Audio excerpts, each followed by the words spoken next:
Today, we will discover about Sigmund Freud and his theory about moral and personality development. How does personality develop? According to the famous psychoanalyst Sigmund Freud, an individual goes through a series of psychosexual phases that lead to the development of the adult personality.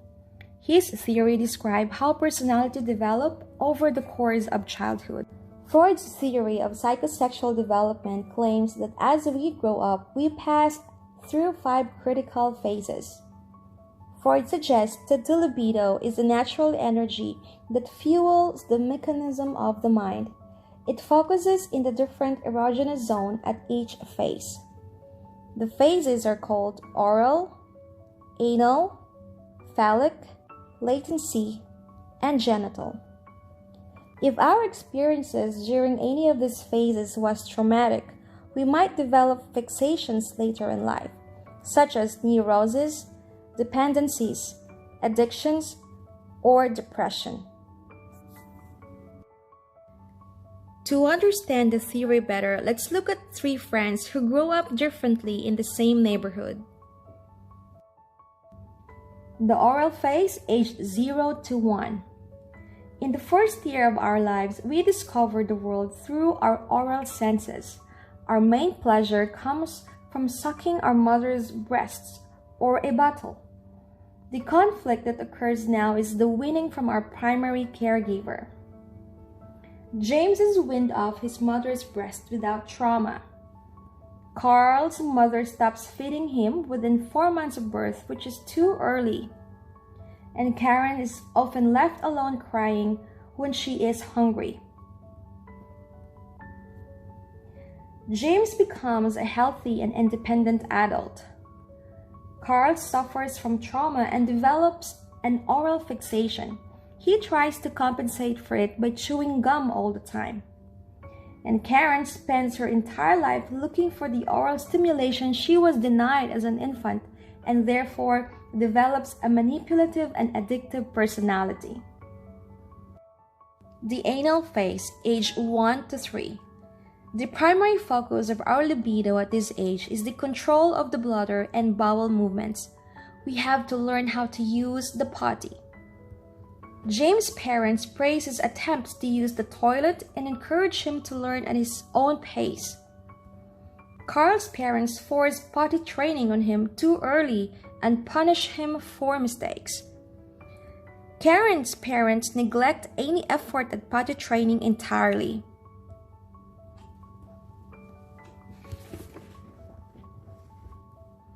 James develops a competent personality and a good and balanced relationship with authority. Carl develops an anal retentive personality. He becomes an over-controlling and stingy adult with hatred for his own body and a tendency to obey authority.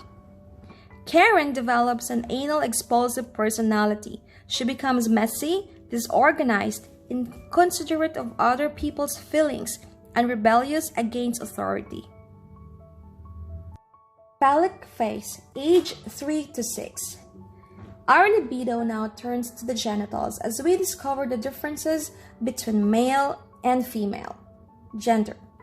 The boys' conflict in this phase occurs as a rivalry with their father, also called the Oedipus complex. Carl and James desire to possess their mother and fantasize about getting rid of their father, but they know that their father is stronger and fear being punished for their desire. Freud called this castration anxiety. Karen experiences male sexuality envy.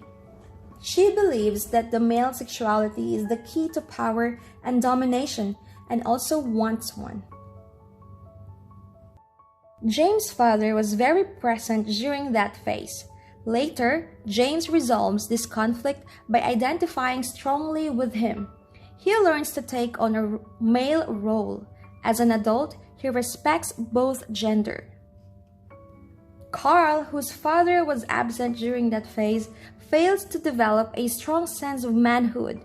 He has a mother fixation and is not sure about his sexuality. he also tends to be aggressive towards women and constantly needs to compete with other men. Karen, like all women, maintains her male sexuality envy for the rest of her life, which is in her case causes an inferiority complex towards men. Latent phase, age 7 to 13. In this phase, our libido is suppressed as our sexual energy is being sublimed into developing life skills. Our superego strengthens and we strongly identify with social values, same-sex heroes, and friends. James follows many hobbies. Carl loves learning at school, and Karen makes lots of new girlfriends. There is no real conflict in this phase. All three of them benefit for the rest of their lives from the skills they develop during the latency. The genital phase, puberty-to-death. Once we reach puberty, our libido starts to become active again and we develop an interest in sexual partners. James, Karen, and Carl face the challenge of balancing the sexual desires of the id and the needs of the superego to obey social norms. The development of a strong ego helps to find compromise between the two. James, who has experienced a childhood without much trauma, succeeds in building a strong ego. He is disciplined at work, has a loving relationship, and a fulfilled married life. Carl's ego is weaker than his superego. He obeys norms and authorities, and as a result, suppresses his desire, which leads to the development of perversions. Karen has a weak ego and weak superego. Her fleshly needs are more important than social norms or other people's feelings. She is egoistic and feels no guilt for breaking the law or hurting others. To understand the theory, we need to see it in the context of Freud's famous work on the unconscious. By acknowledging that we have a subconscious, he also implied that we store memories of early childhood and other experiences without even realizing it. These past experiences then unconsciously influence our behavior on a daily basis. Freud believes that human psyche is composed of three elements. Freud claimed that our mind operates in three spheres, which we can imagine as a submarine. The unconscious level operates the id. The preconscious level operates the superego. The conscious and preconscious level operates our ego. According to Freud, there are three basic structures of personality. Young children are driven by id and demand immediate satisfaction. The id is the only component of personality that is present from birth. This aspect of personality is entirely unconscious and includes instinctive and primitive behaviors. At around age 7, we begin to develop a superego and want to become good moral citizens and please others. The superego holds the internalized moral standards and ideals that we acquire from our parents and society. The ego is formed with adolescence to balance the two forces. The ego operates based on the reality principle, which strives to satisfy the id's desires in realistic and socially appropriate ways.